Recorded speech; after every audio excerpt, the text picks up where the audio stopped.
Nagbigay kami ng 20 bikes sa mga kabataan sa Angeles, Pampanga. Samahan niyo ako, ikikwento ko kung anong nangyari. So, nung 2020, nagbabay kami sa Pampanga at sa stopover namin sa Angeles, na-meet namin si Diana. Isa siyang 13 years old na katutubo galing sa Aita Indigenous Community. Nagkwentuhan kami at nasabi niya na gusto niyang magkaroon ng bike. Sinubukan pa nga niya yung road bike ko eh. Pinost ko yung kwento ni Diana sa first bike ride. Tingnan niyo yung caption sa baba.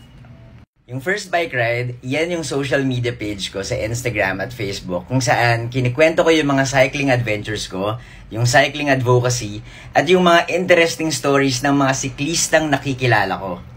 Madaming nakakita nung Instagram post ko sa first bike ride at nagsabi na gusto nilang bigyan ng bike si Diana.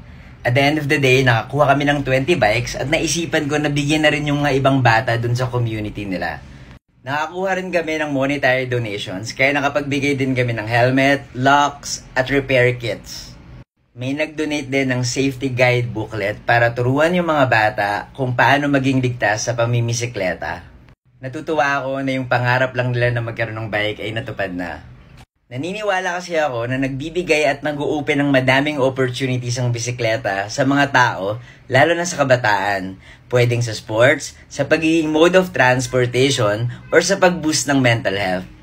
Yung story ni Diana yung nag-inspire at nagsimula kung bakit hanggang ngayon, patuloy pa rin kami naghahanap ng mga deserving individuals para bigyan ng bisikleta.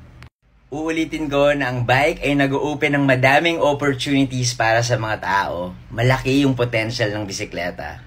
Naalala ko lang yung kwento na to noong 2020 dahil naghahanap ako ngayon sa first bike ride ng deserving individual para sa isang road bike.